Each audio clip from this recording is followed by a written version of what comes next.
Dengan Gibran menjadi wakil presidennya Prabowo, ini akan menjadi jalan pintas bagi Gibran untuk menjadi presiden.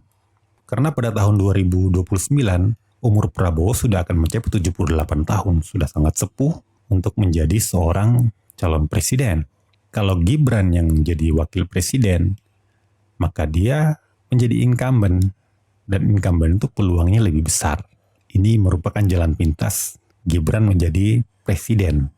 Prabowo itu lahir tanggal 17 Oktober tahun 1951, dan kalau dia nanti terpilih dan dilantik tanggal 20 Oktober 2024 mendatang, maka usia Prabowo itu 73 tahun.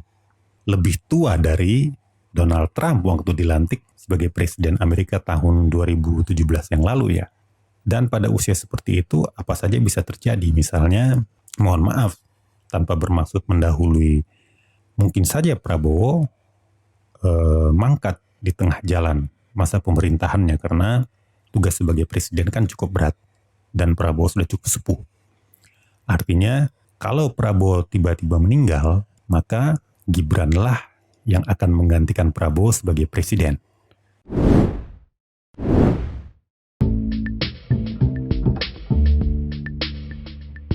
Assalamualaikum warahmatullahi wabarakatuh. Selamat datang kembali di channel Pemilu Indonesia bersama saya Harun Husin.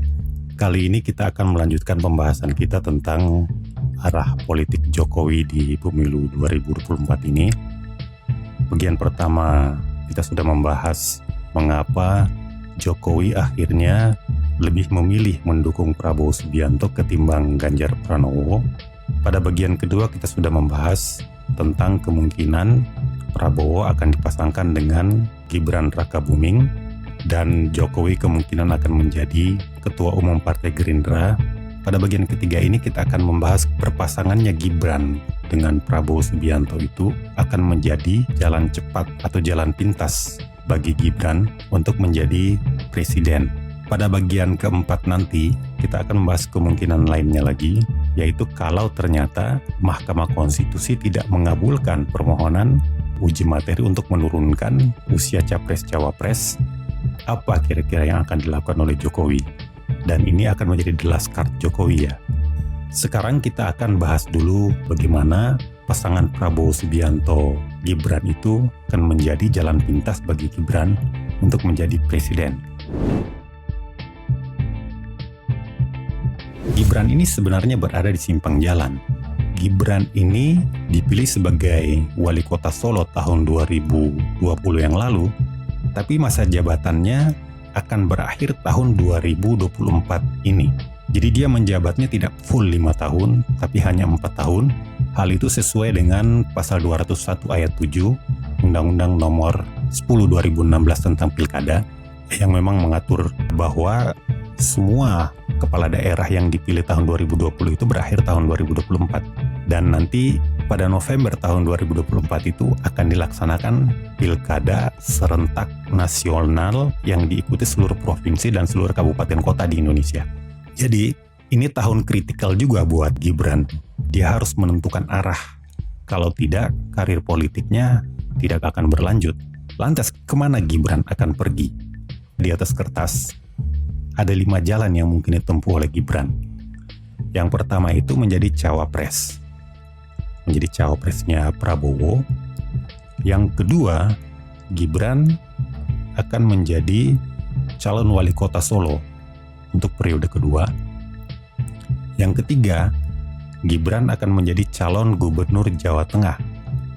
Yang keempat, Gibran akan menjadi calon gubernur DKI Jakarta. Yang kelima, kembali berwirausaha, jualan martabak seperti semula. 5 opsi ini akan ditentukan oleh putusan Mahkamah Konstitusi. Jadi palu hakim ini yang akan menentukan. Kalau palu hakim membolehkan cawapres di bawah 40 tahun, saya yakin Gibran akan mengambil langkah menjadi cawapresnya Prabowo. Tapi kalau ternyata Mahkamah Konstitusi tidak mengabulkan permohonan itu, maka Gibran akan mendaftar sebagai calon kepala daerah tahun 2024 nanti. Jadi sekitar awal-awal tahun 2024 itu akan dibuka pendaftaran calon kepala daerah yang pencoblosannya akan dilakukan pada November tahun 2024. Jadi Gibran menjadi cawapresnya Prabowo itu kita anggap saja sebagai plan A-nya Pak Jokowi kalau Mahkamah Konstitusi mengabulkan penurunan usia capres-cawapres. Kalau ternyata Mahkamah Konstitusi tidak mengabulkan permohonan penurunan usia capres-cawapres sehingga Gibran yang 35 tahun tidak bisa masuk, maka Jokowi akan menjalankan plan B, yaitu mendaftarkan anaknya dalam pemilihan kepala daerah tahun 2024 nanti. Dengan Gibran menjadi wakil presidennya Prabowo, ini akan menjadi jalan pintas bagi Gibran untuk menjadi presiden. Mengapa demikian? Saya akan mengumumkan dua hal ya. Yang pertama itu, Prabowo sekarang itu sudah berumur 72 tahun, artinya sudah cukup sepuh. Prabowo itu lahir tanggal 17 Oktober tahun 1951, dan kalau dia nanti terpilih dan dilantik tanggal 20 Oktober 2024 mendatang, maka usia Prabowo itu 73 tahun. Lebih tua dari Donald Trump waktu dilantik sebagai Presiden Amerika tahun 2017 yang lalu ya. Waktu itu Donald Trump umurnya 70 tahun.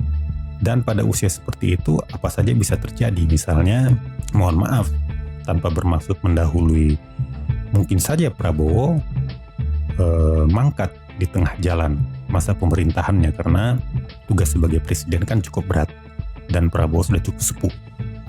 Artinya, kalau Prabowo tiba-tiba meninggal, maka Gibranlah yang akan menggantikan Prabowo sebagai presiden. Pasal 8 UUD 45 itu menyatakan kalau presiden meninggal, mundur, dimakzulkan, maka dia akan digantikan oleh wakil presiden. Artinya Gibran berpeluang menggantikan Prabowo Subianto. Itu skenario pertama.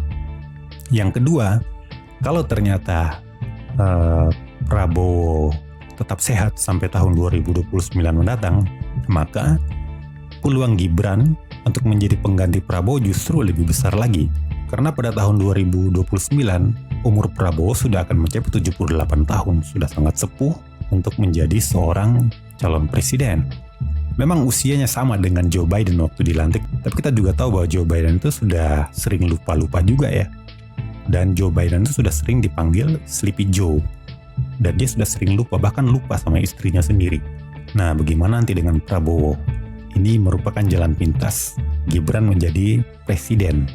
Peluangnya tahun 2029 nanti. Karena kalau Gibran yang menjadi wakil presiden, maka dia menjadi incumbent. Dan incumbent itu peluangnya lebih besar. Tapi apakah sebenarnya Gibran itu benar-benar serius untuk menjadi cawapresnya Prabowo? Kalau misalnya memang Gibran tidak bersedia, sebenarnya gampang sekali isu ini selesai. Gibran tinggal bilang saya tidak bersedia menjadi cawapresnya Prabowo, maka isu ini akan langsung selesai. Tapi dia tidak pernah membantah secara lugas. Tidak seperti saat ditanya menjadi cawapresnya Prabowo, Gibran tampaknya menolak secara halus untuk menjadi cawapresnya Ganjar Pranowo. Gibran mengatakan, jangan saya lah, nanti Mas Ganjarnya kalah. Dan kemudian pesan itu juga dispin oleh Gibran. Dia menyatakan, saya menunggu tawarannya Anies Baswedan. Itu kan mengalihkan pembicaraan. Jadi menjadi cawapresnya Prabowo lah yang paling terlihat akan ditempuh oleh Gibran. Apalagi kita tahu keberpihakan Pak Jokowi kepada Prabowo Subianto.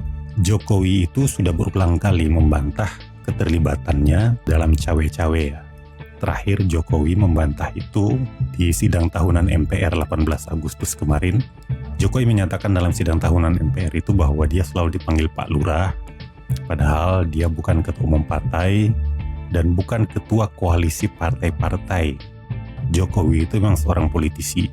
Dalam membaca seorang politisi, selain melihat apa yang dia ucapkan, kita juga perlu melihat apa yang dia lakukan. Kalau kita ibaratkan Jokowi ini orang yang mau pindah rumah, Jokowi itu selalu menyatakan, tidak kok, saya tidak akan pindah rumah.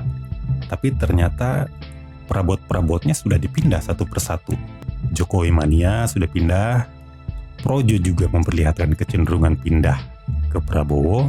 Kemudian PSI yang katanya tegak lurus dengan Jokowi itu juga sudah bertemu dengan Prabowo Subianto dan memperlihatkan tanda-tanda mendukung Prabowo Subianto. Dan yang paling terakhir itu adalah ketika Golkar dan PAN tiba-tiba sudah mendukung dan mendeklarasikan Prabowo Subianto sebagai calon presiden. Padahal kita tahu Golkar misalnya sudah bertemu dengan PDIP. Bahkan dalam pertemuannya dengan Puan Maharani, Golkar itu sudah sampai membahas di level teknis. PDIP itu kan the ruling party, partai asalnya Jokowi. Kalau tidak ada kekuatan yang lebih besar, tampaknya agak sulit itu terjadi. Dan sekarang ini kan tanda-tandanya semakin banyak lagi ya. Dan yang paling terakhir ini adalah munculnya baliho-baliho Prabowo Gibran di berbagai tempat. Dan mulai munculnya juga deklarasi-deklarasi relawan Prabowo Gibran. Tapi saya menduga ada tambahan rencana Gibran kalau menjadi cawapresnya Prabowo, yaitu tampaknya Gibran akan menjadi ketua umum PSI. Clue dari rencana itu sudah terlihat di Kopdarnas PSI tanggal 22 Agustus lalu ya. Waktu itu dalam Kopdarnas ada sebuah talk show yang diundang itu Gibran, Yeni Wahid, dan Budiman Sujatmiko yang sudah membelot ke Prabowo. Ketika acara talk show-nya baru saja selesai, panitia Kopdarnas membawa jaket dan akan memakaikan kepada Gibran. Waktu itu Gibran menolak memakai jaket itu. Alasannya masuk akal, saya masih anggota PDI Perjuangan, jadi tidak mungkin memakai jaket partai lain. Masuk akal. Persoalannya adalah kenapa panitia tidak membawakan jaket yang sama kepada Yeni Wahid, jaket yang sama kepada Budiman Sujatmiko. Kenapa hanya Gibran? Padahal status Gibran sama dengan Yeni Wahid, sama dengan Budiman Sujatmiko. Dia bukan anggota PSI. Dan sebelumnya, Ketua Umum PSI Giring Ganesa itu sudah bilang bahwa dia akan mundur sebagai Ketua Umum PSI dan akan mengembalikan posisi itu kepada pemilik PSI. Alasan Giring waktu itu, dia sudah berumur 40 tahun. Artinya dia akan menyerahkan posisinya itu kepada calon ketua umum yang lebih muda usianya. Siapakah pemilik asli PSI yang dimaksud oleh Giring Ganesa itu? Dugaan kuatnya menurut saya adalah Gibran. Setelah nanti turun putusan Mahkamah Konstitusi yang mengabulkan penurunan usia capres-cawapres, maka Gibran akan melepas jaket PDIP dan akan memakai jaket PSI. Sekaligus menjadi ketua umum. Dugaan saya seperti itu. Lantas bagaimana skenario Gibran PSI ini di pemilu 2024 nanti? Dugaan saya, PSI itu walaupun dia hanya partai di luar parlemen, kan dijadikan partai pengusung Gibran. Mengusung capres-cawapres itu kan harus melampaui presidensial threshold ya, 20% kursi atau 25% suara sah secara nasional. Kalau nanti PSI dimasukkan dalam partai pengusung, maka koalisi 5 partai itu, Gerindra, PKB, Golkar, PAN, dan PSI itu suaranya 43,31%. Artinya sudah jauh melampaui presidensial threshold. Belum nanti tambahan partai-partai lainnya yang sudah mendeklarasikan Prabowo, misalnya PBB, Partai Gelora, dan partai-partai lainnya.